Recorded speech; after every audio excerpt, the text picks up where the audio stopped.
All right, so picture this scenario. I'm designing a building and I want to use a particular product.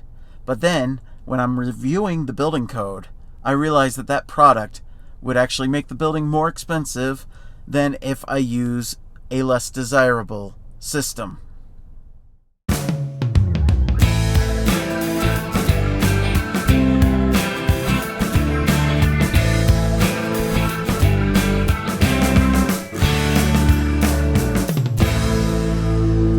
Hi, welcome back to the Colorblind Architect Podcast. I'm your host, David, and this story that I alluded to in the intro was actually just a week or so ago. We were designing a new building, me and my team. We were thinking, okay, we want to make this a 100-foot tall, 9-story building, and if we could use cross-laminated timbers, it would have made the 100-foot, 9-story building possible. Now, why 100 feet? Because that's what the zoning ordinance limited it to.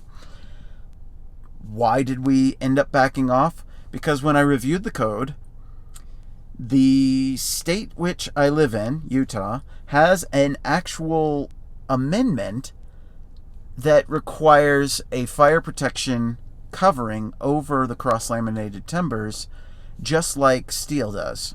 Now, in every other state, under the code, cross-laminated timbers are allowed to be without a fire-rated coating.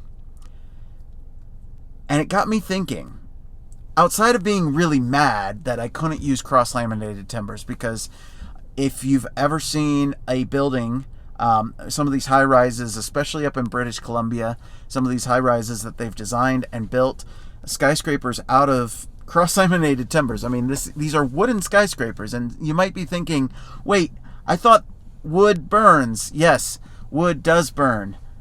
Yes, it does. Steel melts, so both need to be protected. So the question is, what is the right way to do that? And so this is an issue that I come across a lot in architecture, is I have to figure out what's going to be the best system for a particular project. Now, in this case, because of that Utah State amendment to the building code, it made steel the better system. Now, worse yet, because of that, the price is actually expensive enough that it was actually cheaper to lower the height of the building, put fewer units, and build it out of light wood framing.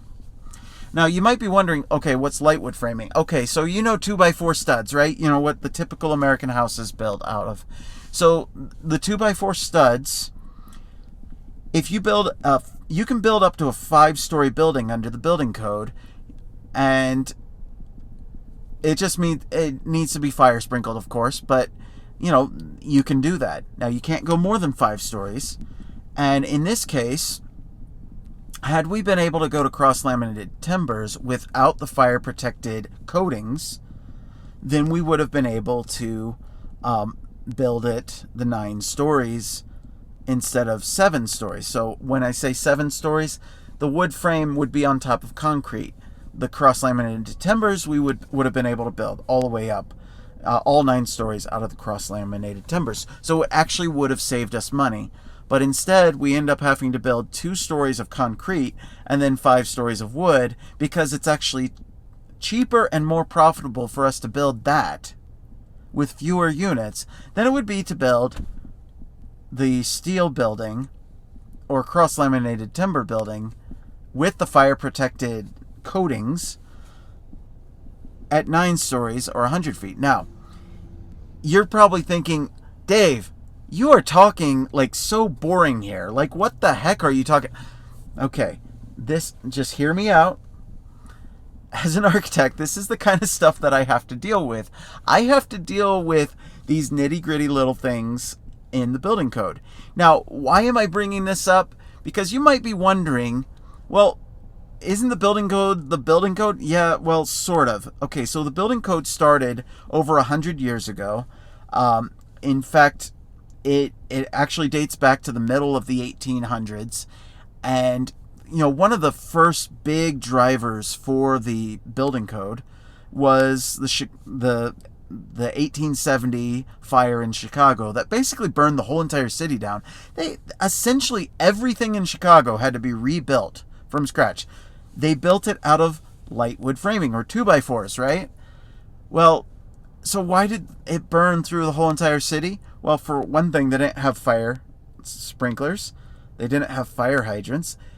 A lot of neighborhoods didn't even have fire departments. So building codes have evolved from that, and there's a lot of different aspects to it. Obviously, the most important aspect of any building code is life safety. So basically, the health, safety, and welfare of the people who occupy buildings needs to be preserved. And that's the whole point of why architects are licensed in the first place, is because it's our duty to make sure that when we hand off a completed building to the fire department's actually going to be able to save your life in the event of a fire. But there's other aspects to that health, safety, and welfare as well. So many different aspects, like keeping the rain out, keeping you nice and comfortable in the winter or in the summer, stuff like that. There's so many different aspects of the building code. In fact, the building code in most jurisdictions in the United States includes enough books to fill my car. Okay? It's a really big set of legal documents. And so you might be thinking, oh, yeah, architects just draw pretty pictures. No, we're essentially lawyers that, instead of drafting legal documents in the form of words, we draft them up with pictures. So those pictures that we draw are actually legal contracts. And so a lot of people don't realize that. And architects' drawings are actually the legal contract by which the construction loan is obtained, by which the contractor is under contract. So when you hire your general contract, you hire them to build the plans according to the architect. And so those documents are actually a contract document. In fact, we actually call them contract documents in architecture because they are literally a legal document that gets submitted to the city or to the county. It's always your local jurisdiction, by the way, unless you're in some rare cases. Sometimes you might be submitting in a really rural place up in Alaska, and your only plan review will be through the state fire marshal. That's actually happened for me before. I've actually submitted, I've actually had two projects in very rural parts of Alaska where no joke, there was no county, there was no city to speak of in terms of any kind of plan review. So it went through the state fire marshal. But in a more urban state like Utah, where we have a lot of cities, a lot of jurisdictions, it's down to your local jurisdiction. Why is this important? So those contract documents that are done up, they have to abide by the building codes. The building codes are also a form of law. And it's a really unique form of law. So typically, in the United States of America, typically laws have to be passed by a legislature. Now, if it's done at the local level, that means your city council or your county board of supervisors, or whatever your local government and how it's constituted.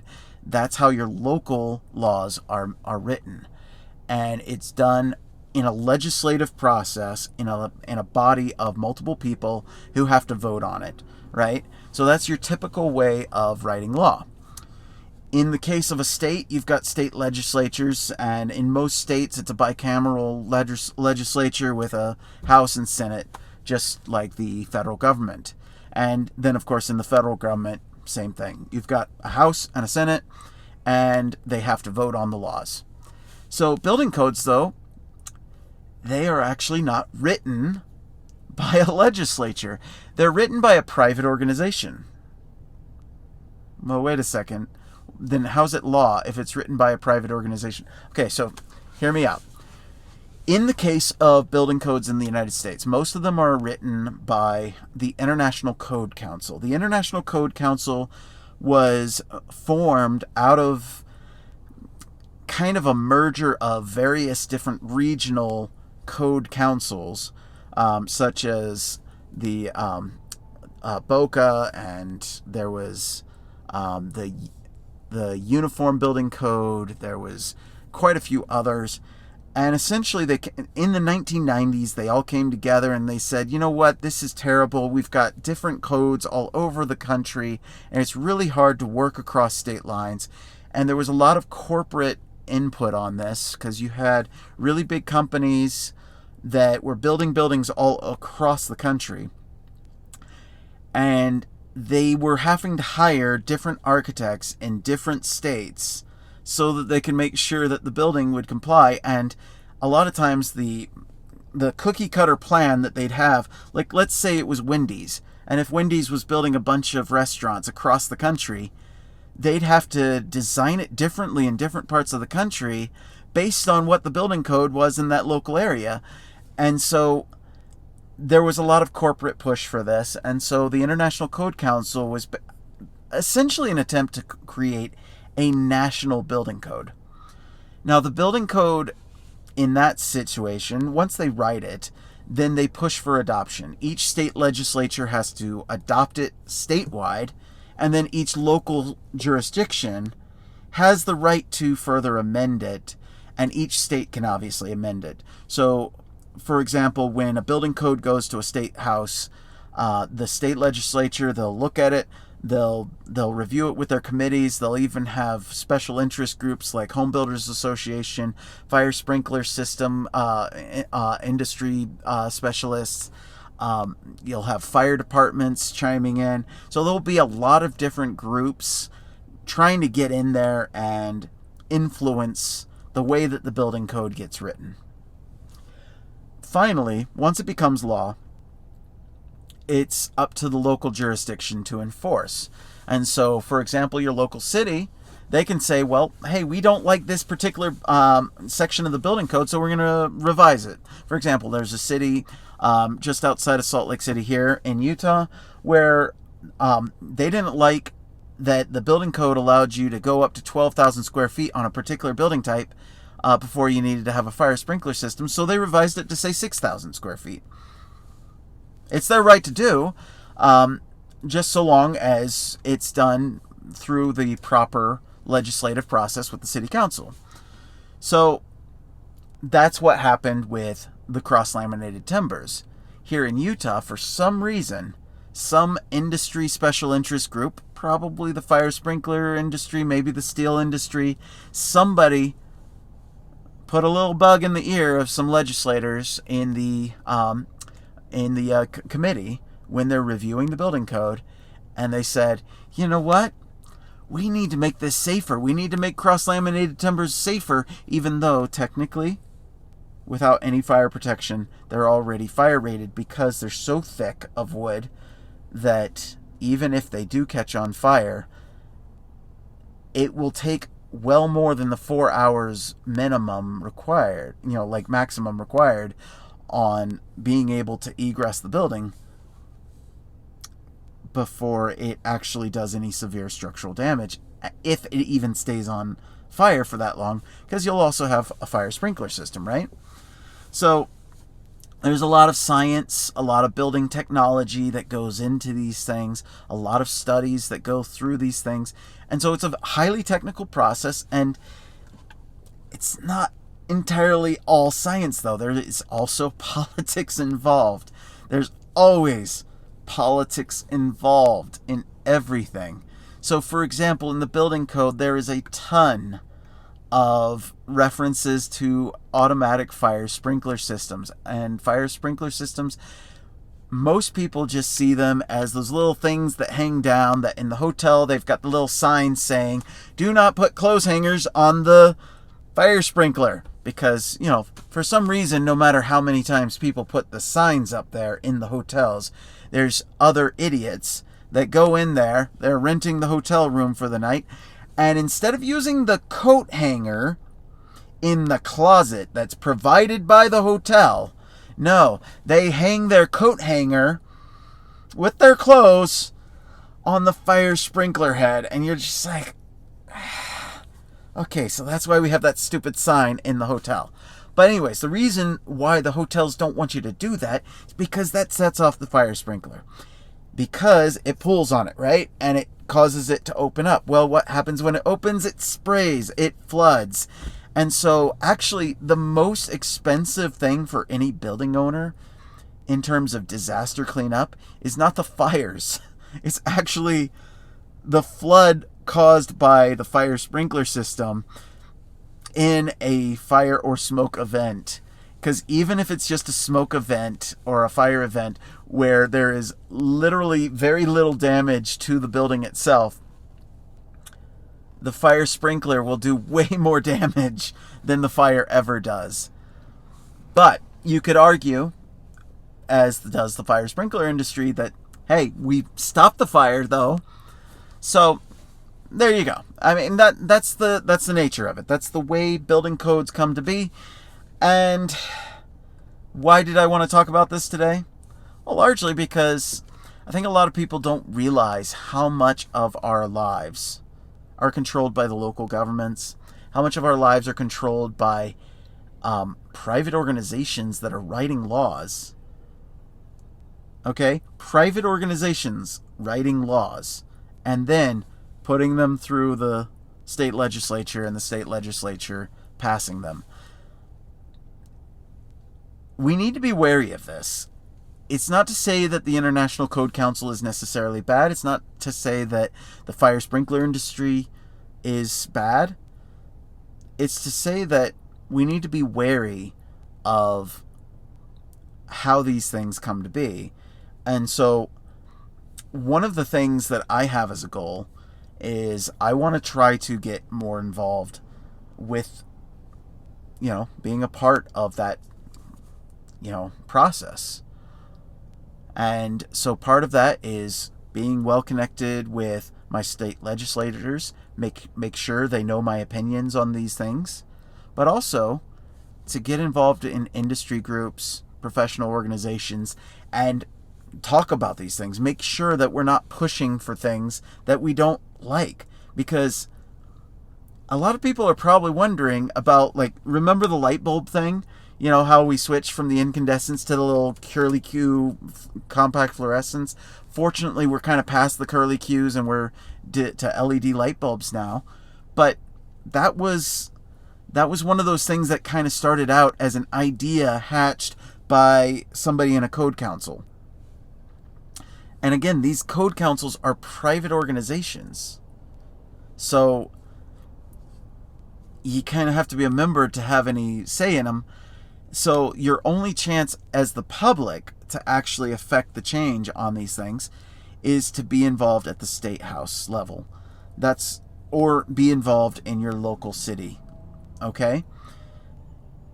Obviously, we want to protect life safety. Obviously, we want to have building codes because it is very obvious.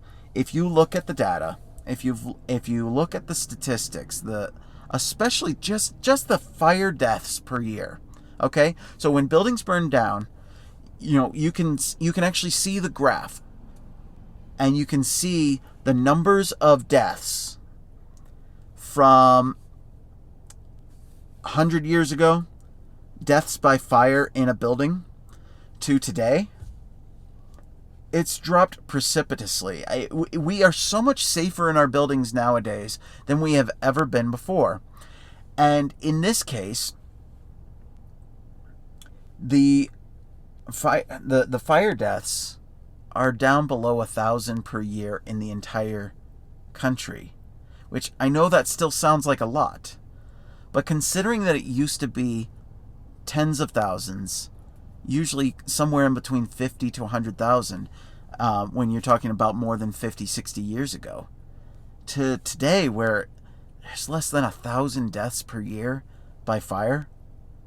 That is fantastic news.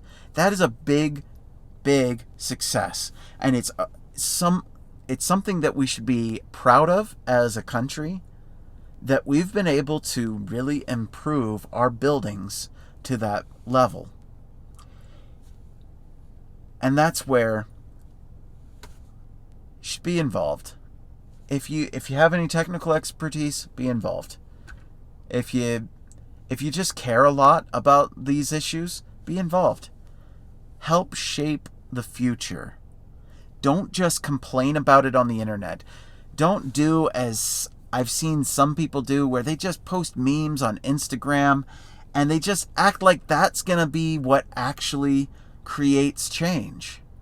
No, actually get involved. I'm a little bit of a hypocrite. I'm not as involved as I should be. There's definitely more I can do, and that's one of the things that I plan on doing, is getting more involved with the professional organizations that I'm a part of, and trying to help make sure that laws and building codes make sense, so that your life is better and my life is better. And with that, I leave you again for another day. I'm the Colorblind Architect. Peace out.